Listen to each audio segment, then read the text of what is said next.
Okay, so today we are diving into a book that is so scandalous, so controversial that it was banned again and again. And for good reason. It claims to reveal the single hidden playbook that connects all of history's biggest winners. I mean, what if there really was one unifying secret that could explain the rise of emperors and the tragic fall of heroes? Back in the early 20th century, a Chinese scholar named Li Zongwu said he spent his entire life poring over history, looking for this exact secret, and he was absolutely convinced he'd found it. So in 1912, he published all his findings in this book. It's called Hao He Shui, and I'll say that roughly. It's something like Ho He Shui. The reaction? Well, it was immediate and it was intense. People were shocked, the authorities were furious, and the book got banned almost instantly. So why? What was in it? It's because it laid bare a truth about power that most people just find, well, deeply unsettling. Let's dig in and find out what that truth was. So, what is this dangerous idea? Li Zongwu gave his theory a pretty blunt name, the study of thick blackness. He basically argued that if you just peel back all the layers, the noble biographies, the official histories, you will find that every single person who clawed their way to the top of the ladder shared two fundamental qualities. And it wasn't virtue, or wisdom, or some divine right. No, it was something much, much darker. He broke it all down into two core concepts. First, you've got the thick face.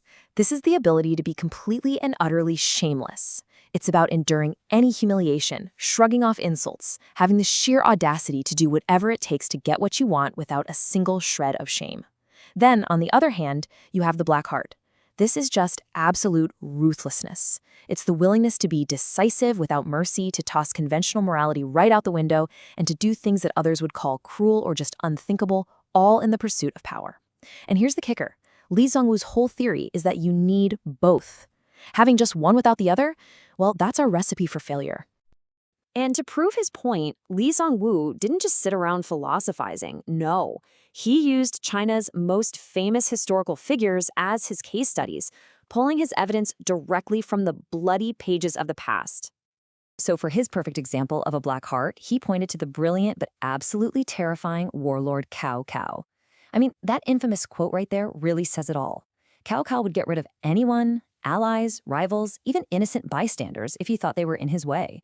He was decisive, merciless, and he never apologized for it. A pure, unapologetic black heart. And for the thick face, well, meet Cao Cao's great rival, Liu Bei.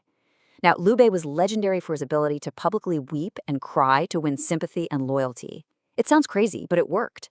He served under almost all of his major rivals at some point, enduring one humiliation after another, always bending but never ever breaking, until he finally had enough power to start his own kingdom. His face, as Li Zongwu put it, was impenetrably thick.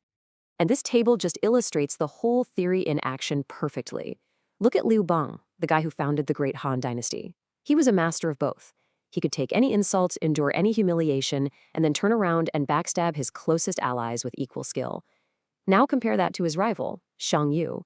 A mighty warrior, sure, but he was way too proud, his face was too thin, and he was too merciful. His heart just wasn't black enough. He lost everything. And then you have the others. Han Xin had a thick face. He famously crawled between a bully's legs just to survive, but his heart wasn't black enough to betray his master when he needed to, and he ended up executed for it. And Fan Zhang? A true black heart, totally ruthless, but he couldn't stand being slighted and quit his job in a rage. He died angry because his face wasn't thick enough. You see, according to the theory, only the one with both qualities could actually win the ultimate prize. But here's where it gets really interesting. Li Zongwu didn't just describe these traits. He actually presented thick black theory as a skill, like a hidden art form that you could practice and perfect. He even laid out 3 distinct stages to reach true mastery. Okay, so step 1 is the beginner level. Thick as a city wall, black as coal. At this stage, your shamelessness and your ruthlessness are really obvious, maybe even kind of crude. People can see it, and honestly, they're often repulsed by it. Step 2 is more refined. Thick and hard, black and bright. Okay, now your thick face is unshakable and your black heart is polished. It's still visible, sure, but people might start to see it as strength or cunning. Maybe they even start to admire you for it. But the final step, the true art form, is thick and formless, black and colorless. At this level, your thick face and your black heart are so perfectly woven into your personality that they become invisible. People don't see ruthlessness anymore. They see wisdom. They don't see shamelessness. They see pragmatism. They might even see it as a virtue. You've become a true master of the game. So there we have it. A cynical theory, some historical proof, and even a step-by-step guide on how to become this ruthless master of power. It seems pretty straightforward, right? But this is exactly where the story takes a very sharp turn. We have to stop and ask the question, was he actually encouraging people to be shameless and ruthless? Was this really a how-to guide for becoming a tyrant? Well, the answer to that is probably the most brilliant part of the entire work.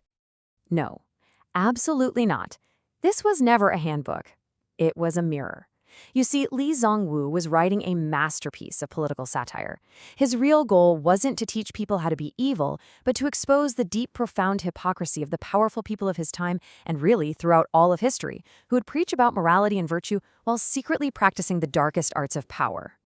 So in the end, thick black theory is not a prescription for how to act. It's a description of how the world often works. It's a tool for seeing things clearly. It's a warning not to be naive, an exposé of the unspoken rules that have governed politics for centuries. By praising history's most ruthless figures in this matter-of-fact way, Li Zongwu was tearing down the false statues of so-called sages and forcing his readers to face the uncomfortable reality of how power is really won and how it's kept. And that, of course, brings us to the final, lingering question. Li Zongwu wrote this over 100 years ago to expose the game of power in his own society. But when you look at our world today, in politics, in business, even in our own daily lives, you have to wonder, has the game and the secret playbook for winning it really changed at all?